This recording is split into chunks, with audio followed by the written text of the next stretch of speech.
Bhim army Karnataka mission ಏಳಕಲ್ ವತಿಯಿಂದ ಭಾರತ ರತ್ನ ಸಂವಿಧಾನ ಶಿಲ್ಪಿ ಡಾಕ್ಟರ್ ಬಾಬಾ ಸಾಹೇಬ್ ಅಂಬೇಡ್ಕರ್ ಅವರನ್ನ ಅವಹೇಳನಕಾರಿ ಮಾತನಾಡಿದ ಅಮಿತ್ ಶಾ ವಿರುದ್ಧ ಹೋರಾಟ. ದಿನಾಂಕ 17/12/2024ರಂದು ದೆಹಲಿಯಲ್ಲಿ ಸಂಸತ್ನಲ್ಲಿ ಕೇಂದ್ರ ಗೃಹ ಸಚಿವರಾದ ಅಮಿತ್ ಶಾ ಇವರು ವಿಶ್ವಜ್ಞಾನಿ ಸಂವಿಧಾನ ಶಿಲ್ಪಿ ಭಾರತ ಭಾಗ್ಯ ವಿಧಾತ ಡಾಕ್ಟರ್ ಬಾಬಾ ಸಾಹೇಬ್ ಅಂಬೇಡ್ಕರ್ ಅವರ ಕುರಿತು ಅಪಹಾಸ್ಯ ಮಾಡಿರುವುದನ್ನು ಮತ್ತು ಭಾರತೀಯ ಸಂವಿಧಾನದ ಬಗ್ಗೆ ಹಗುರವಾಗಿ ಮಾತನಾಡುತ್ತಿರುವುದನ್ನು ತೀವ್ರವಾಗಿ ಖಂಡಿಸುತ್ತಾ ನಮಗೆ ಮತ್ತು ಕುಟುಂಬರ ಅಂಬೇಡ್ಕರ್ ಅನುಯಾಯಿಗಳಿಗೆ ಅಗಾಧವಾದ ನೋವು ಉಂಟಾಗಿತ್ತು. ಕೇಂದ್ರ ಗೃಹ ಸಚಿವರೇ ತಾವು ಬಾಬಾ ಸಾಹೇಬ್ ಅಂಬೇಡ್ಕರ್ ಅವರ ರಚಿಸಿದ ಸಂವಿಧಾನದ ಅಡಿಯಲ್ಲಿ ಚುನಾವಣೆಗೆ ಸ್ಪರ್ಧಿಸಿ ಆಯ್ಕೆಯಾಗಿರುವುದು ಮರ್ತಂತಿದೆ. ಸದರಿ ವಿಷಯವು ಅತಿ ಗಂಭೀರವಾಗಿದ್ದು, ಸದರಿ ಕೇಂದ್ರ ಮಂತ್ರಿಗಳನ್ನ ವಜಾ ಮಾಡಿ ದೇಶದಿಂದ ಗಡಿಪಾರು ಮಾಡಬೇಕು ಎಂದು ಒತ್ತಾಯಪೂರ್ವಕವಾಗಿ ಮನವಿ ಮಾಡುತ್ತಿದ್ದು, ಆದ ಕಾರಣ ಇಂದು ನಾವು ಮತ್ತು ಬಾಬಾ ಸಾಹೇಬರ ಅನುಯಾಯಿಗಳೊಂದಿಗೆ ಈ ಮೂಲಕ ತಹಸೀಲ್ದಾರರಿಗೆ ಮನವಿ ಸಲ್ಲಿಸುತ್ತೇವೆ. ಇದೇ ಸಂದರ್ಭದಲ್ಲಿ ಮತಿನ್ ಕುಮಾರ್ ಸಂಸ್ಥಾಪಕ ರಾಜ್ಯ ಅಧ್ಯಕ್ಷರು ಹಾಗೂ ವೆಂಕಟೇಶ್ ನಾರಾಯಣಿ ಏಳಕಲ್ ತಾಲೂಕು ಅಧ್ಯಕ್ಷರು ಹಾಗೂ ಭೀಮ್ ಆರ್ಮಿ ಸದಸ್ಯರು ಉಪಸ್ಥಿತರಿದ್ದರು.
ಡಾಕ್ಟರ್ ಬಾಬಾ ಸಾಹೇಬ್ ಅಂಬೇಡ್ಕರ್ ಅವರನ್ನ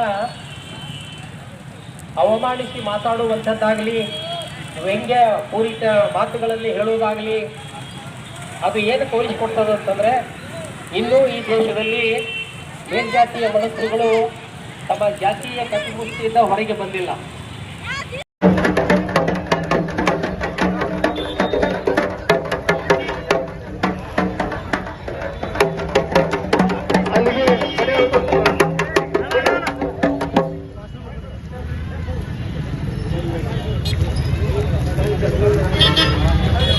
ಇಂದಿನ ಪ್ರತಿಭಟನೆಯನ್ನು ಉದ್ದೇಶಿಸಿ ನಮ್ಮ ಭೂತಾನ್ ಗುರುಗಳು ಒಂದೆರಡು ಮಾತುಗಳನ್ನು ಮಾತಾಡಬೇಕಾಗಿದೆ.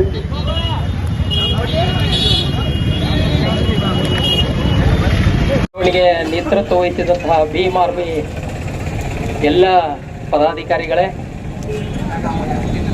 ಹಾಗೂ ಸಮಾನ ಮನಸ್ಕರು ಇಲ್ಲಿ ಸೇರಿರುವಂತಹ ಎಲ್ಲ ಆತ್ಮೀಯರೇ, ಈ ಪ್ರತಿಭಟನೆಯ ಮೂಲ ಉದ್ದೇಶ ಏನು ಅಂತಂದ್ರೆ, ಈ ದೇಶದ ಗೃಹ ಸಚಿವರು ಅಂಬೇಡ್ಕರ್ ಅವರ ಕುರಿತು ಆಡಿದ ಮಾತು ಇವತ್ತು ಕಂಠಿ ಸರ್ಕಲ್ ಅಲ್ಲಿ ಕಿಚ್ಚು ಹತ್ತುವಂತಹ ಸಂದರ್ಭ ನಿರ್ಮಾಣ ಮಾಡಿದೆ. ಒಂದು ಮಾತು ಇಲ್ಲಿ ಸೇರಿದಂತಹ ಎಲ್ಲರೂ ಅರ್ಥ ಮಾಡ್ಕೊಳ್ಬೇಕು, ಈ ದೇಶಕ್ಕೆ ಸ್ವಾತಂತ್ರ್ಯ ಸಿಕ್ಕು ಇಷ್ಟು ವರ್ಷಗಳಾದರೂ ಕೂಡ ಇನ್ನೂ ಜಾತಿವಾದಿ ಮನಸ್ಥಿತಿಗಳು ಇಲ್ಲಿ ಇನ್ನೂ ಜೀವಂತವಾಗಿದ್ದಾವೆ. ಜಾತಿಯಲ್ಲಿಯೇ ಶ್ರೇಷ್ಠತೆಯನ್ನ ಕಂಡುಕೊಳ್ಳುವಂತಹ ಗೀಳು ಇನ್ನೂ ಮುಂದುವರಿತಾ ಇದೆ. ಒಂದು ಮಾತು ನಾವಿಲ್ಲಿ ಅರ್ಥ ಮಾಡ್ಕೊಳ್ಬೇಕು, ಅಕಸ್ಮಾತ್ ಈ ದೇಶದಲ್ಲಿ ಅಂಬೇಡ್ಕರ್ ಎನ್ನುವಂತಹ ವ್ಯಕ್ತಿ ಹುಟ್ಟಿ ಬರದೇ ಹೋಗಿದ್ರೆ ಈ ದೇಶದ ಏನು ಲಕ್ಷಾನು ಲಕ್ಷ ಹಳ್ಳಿಗಳಿದಾವೆ ಅವೆಲ್ಲ ಹಳ್ಳಿಗಳು ಒಂದೊಂದು ದಕ್ಷಿಣ ಆಫ್ರಿಕೆಗಳಾಗ್ತಾ ಇತ್ತು. ಈ ದೇಶದಲ್ಲಿ ಮನುಷ್ಯನಿಗೆ ಗೌರವ ಕೊಡಬೇಕು, ಮನುಷ್ಯನಿಗೆ ಬೆಲೆ ಕೊಡಬೇಕು ಅನ್ನುವಂತಹ ಮಾತು ಹೇಳಲಿಕ್ಕೆ ಸಾವಿರಾರು ವರ್ಷಗಳ ಇತಿಹಾಸ ಇರುವಂತಹ ಈ ದೇಶದಲ್ಲಿ ಅಂಬೇಡ್ಕರ್ ಬರುವ ತನಕ ಕಾಯಬೇಕಾಯಿತು. ಡಾಕ್ಟರ್ ಬಾಬಾ ಸಾಹೇಬ್ ಅಂಬೇಡ್ಕರ್ ಬರೋಕ್ಕಿಂತ ಮುಂಚೆ ಇಲ್ಲಿ ಬುದ್ಧ, ಬಸವ, ನಾರಾಯಣ್ ಗುರು, ಜ್ಯೋತಿಬಾ ಫೂಲೆ, ಸಾವಿತ್ರಿಬಾಯಿ ಫೂಲೆ ಇವರೆಲ್ಲರ ಪ್ರಯತ್ನದಿಂದ ಈ ದೇಶದಲ್ಲಿರುವಂತಹ ಮಾನವ ತಾರತಮ್ಯವನ್ನ, ಜಾತಿ ಭೇದವನ್ನ ಹೋಗಲಾಡಿಸಲಿಕ್ಕೆ ಏನೆಲ್ಲ ಪ್ರಯತ್ನಗಳಾದವೋ ಆ ಎಲ್ಲ ಪ್ರಯತ್ನಗಳಿಗೆ ಕಿರೀಟ ಇಡುವಂತಹ ಕೆಲಸ ಮಾಡಿರುವಂತಹ ಒಬ್ಬ ವ್ಯಕ್ತಿ ಇಡೀ ಪ್ರಪಂಚದಲ್ಲಿ ಇವತ್ತು ಜ್ಞಾನದ ಖಜಾನೆ ಅಂತ ಗುರುತಿಸಿಕೊಳ್ಳುವಂತಹ ವ್ಯಕ್ತಿ ಡಾಕ್ಟರ್ ಬಾಬಾ ಸಾಹೇಬ್ ಅಂಬೇಡ್ಕರ್. ಆತ್ಮೀಯರೇ, ಈ ದೇಶದಲ್ಲಿರುವಂತಹ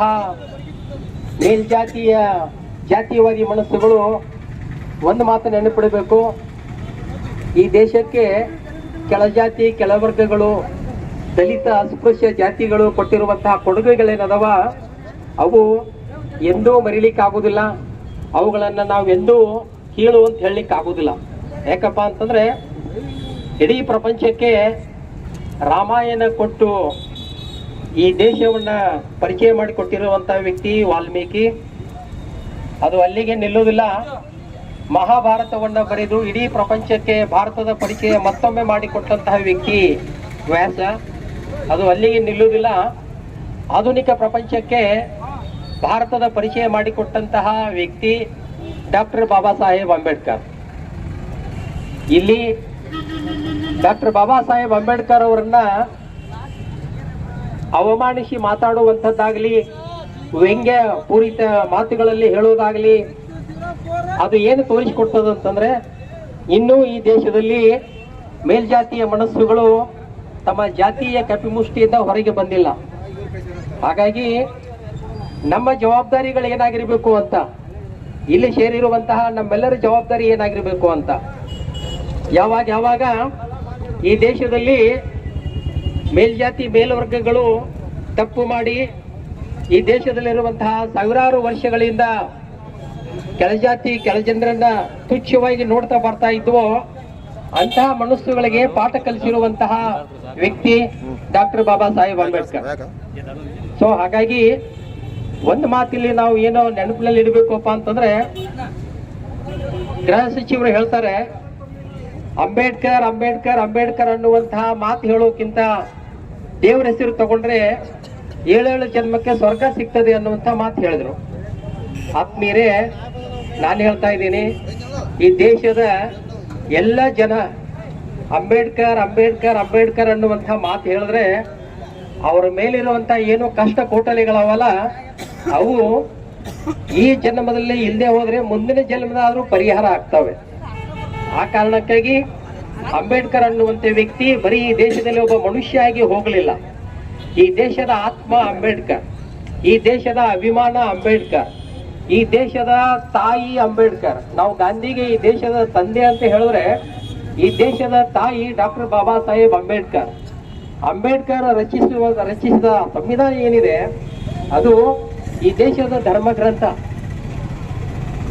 ಸುದೈವಕ್ಕೆ ಈ ಊರಲ್ಲಿ ಒಂದು ಸರ್ತಿ ದೊಡ್ಡ ಅಜ್ಜಿಯವರೊಂದು ಕಾರ್ಯಕ್ರಮ ಮಾಡಿ ಎಷ್ಟೆಲ್ಲ ಸ್ವಾಮೀಜಿಗಳಿಗೆ ಕರೆಸಿ ಅವರೆಲ್ಲರ ತಲೆ ಮೇಲೆ ಭಾರತದ ಸಂವಿಧಾನ ಇಟ್ಕೊಳ್ಳುವಂತೆ ಹೇಳಿ, ಅದು ಬರೀ ಸಂವಿಧಾನ ಮಾತ್ರ ಅಲ್ಲ, ಈ ದೇಶದ ಧರ್ಮ ಗ್ರಂಥ ಹೇಳಿ ಈ ದೇಶಕ್ಕೆ ಒಂದು ಸಮಾನತೆಯ ಮನಸ್ಸುಗಳು ಇಲ್ಲಿ ಹುಟ್ಟಿ ಬರಬೇಕು ಅನ್ನುವಂತ ಮಾತನ್ನ ಹೇಳ್ತಾ ಈ ಸಂವಿಧಾನವನ್ನ ಡಾಕ್ಟರ್ ಬಾಬಾ ಸಾಹೇಬ್ ಅಂಬೇಡ್ಕರ್ ಅವರ ವಿಚಾರಧಾರೆಗಳನ್ನ ನಾವು ಸರಿಯಾಗಿ ಅರ್ಥ ಮಾಡಿಕೊಂಡು ಅವ್ರ ದಾರಿಯಲ್ಲಿ ಹೋಗ್ಲಿಕ್ಕೆ ನಾವು ಆಲೋಚನೆ ಮಾಡಬೇಕೆ ಹೊರತು ಅವರ ದಾರಿ ಬಿಟ್ಟು ಹೋಗುದಂದ್ರೆ ನಾವು ಡಾಕ್ಟರ್ ಬಾಬಾ ಸಾಹೇಬ್ ಅಂಬೇಡ್ಕರ್ ಅವರಿಗೆ ಮಾಡುವಂತ ಅವಮಾನ ಅನ್ನುವಂತ ನಾವು ನೀವೆಲ್ಲರೂ ಲಕ್ಷ್ಯದಲ್ಲಿ ಇಟ್ಕೊಂಡು ಇವತ್ತು ಏನು ಈ ಪ್ರತಿಭಟನೆ ಆಗಿದೆ, ಇದು ಏನು ಅಂದ್ರೆ ಕ್ರಿಯೆಗೆ ಪ್ರತಿಕ್ರಿಯೆ ಆಗಿದೆ.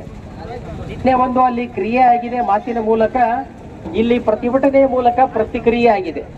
ಇಂತಹ ಪ್ರತಿಭಟನೆಗಳಿಗೆ ಈ ದೇಶದಲ್ಲಿ ಅವಕಾಶ ಕೊಡಬಾರ್ದು ಅಂತ ಅಂದ್ರೆ ಅಧಿಕಾರದಲ್ಲಿ ಇದ್ದಂಥವ್ರು, ಹಣ ಇದ್ದಂಥವ್ರು, ಅಂತಸ್ತು ಇದ್ದಂಥವ್ರು ಜಾತಿಯ ಬಲ ಇದ್ದಂಥವ್ರು, ಜನರ ಬಲ ಇದ್ದಂಥವ್ರು ಇಂತಹ ಕ್ರಿಯೆಗೆ ಇಳಿಲಿಕ್ಕೆ ಹೋಗಬಾರ್ದು ಅನ್ನುವಂತ ಮಾತನ್ನ ಹೇಳಿ ನನ್ನ ಒಂದೆರಡು ಮಾತು ಮುಗಿಸ್ತೇನೆ.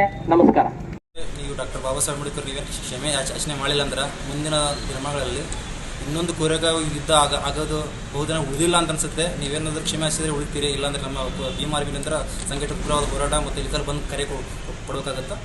ಜೈ ಭೀಮ್, ಜೈ ಭೀಮ್, ಜೈ ಭೀಮ್. ಎಲ್ಲರಿಗೂ ಜೈ ಭೀಮ್. ಮಾನ್ಯ 17ನೇ ತಾರೀಕಿನ ದಿನ ಗೃಹ ಸಚಿವ ಆಗಿರ್ತಕ್ಕಂಥ ಅಮಿತ್ ಶಾ ಅವರು ಡಾಕ್ಟರ್ ಬಾಬಾ ಸಾಹೇಬ್ ಅಂಬೇಡ್ಕರ್ ಅವರಿಗೆ ಅವಮಾನ ಮಾಡಿರ್ತಾರ ಸಂಸತ್ತಿನಲ್ಲಿ. ಅದರ ವಿರುದ್ಧ ನಾವು ಭೀಮಾರ್ಮಿಯಿಂದ ಸ್ಟ್ರೈಕನ್ನು ಈಗಾಗಲೇ ಮಾಡಿದ್ದೇವೆ. ಕೇವಲ ಒಂದೇ ದಿನದಲ್ಲಿ ಬರೀ ರಾತ್ರಿ 11 ಗಂಟೆ ಮೇಲೆ ನಾವು ನಿರ್ಣಯ ಮಾಡಿದ್ವಿ. ನಮ್ಮ ತಾಲೂಕು ಅಧ್ಯಕ್ಷರು ನಾವು ಸೇರಿಕೊಂಡು ನಿರ್ಣಯ ಮಾಡಿದ್ವಿ. ಅದಕ್ಕೆ ಅಷ್ಟು ಜನ ಬಂದಿದ್ದಾರೆ. ಮುಂದಿನ ದಿನಮಾನಗಳಲ್ಲಿ ಗೃಹ ಸಚಿವ ಅಮಿತ್ ಶಾ ಅವರು ಏನಾದರೂ ಡಾಕ್ಟರ್ ಬಾಬಾ ಸಾಹೇಬ್ ಅಂಬೇಡ್ಕರ್ ಅವರಿಗೆ ಕ್ಷಮೆ ಯಾಚನೆ ಮಾಡದೇ ಹೋದರೆ ನಮ್ಮ ಇಲ್ಕಲ್ ನಗರವನ್ನು ಸಂಪೂರ್ಣವಾಗಿ ಬಂದನ್ನು ಕರೆ ಕೊಡ್ತೇವೆ. ಅವರು ಯಾವ ಸಂಸತ್ತಿನಲ್ಲಿ ಯಾವ ಜಾಗದಲ್ಲಿ ನಿಂತು ಹೇಳಿದರೆ ಅದೇ ಜಾಗದಲ್ಲಿ ಬಾಬಾ ಸಾಹೇಬರಿಗೆ ಜೈ ಭೀಮ್ ಮತ್ತು ಅಂಬೇಡ್ಕರ್ಗೆ ಕ್ಷಮೆ ಹಾಕಿಸಿದರೆ ಇದು ಹೋರಾಟ ಇಲ್ಲೇ ನಿಲ್ಲುತ್ತೆ. ಇಲ್ಲಾಂದರೆ ಅವ್ರು ಮಾಡಲಿಲ್ಲಪ್ಪ ಅಂದ್ರೆ ನಿರಂತರವಾಗಿ ಈ ಹೋರಾಟ ಇರ್ತೈತೆ. ಅವ್ರು ಕ್ಷಮೆ ಕೇಳೋವರೆಗೂ ಮುಂದಿನ ದಿನಮಾನಗಳಲ್ಲಿ ಈ ಹೋರಾಟ ನಿರಂತರವಾಗಿ ಇರ್ತದೆ ಅಂತ ಹೇಳಲಿಕ್ಕೆ ಇಷ್ಟಪಡ್ತೀನಿ.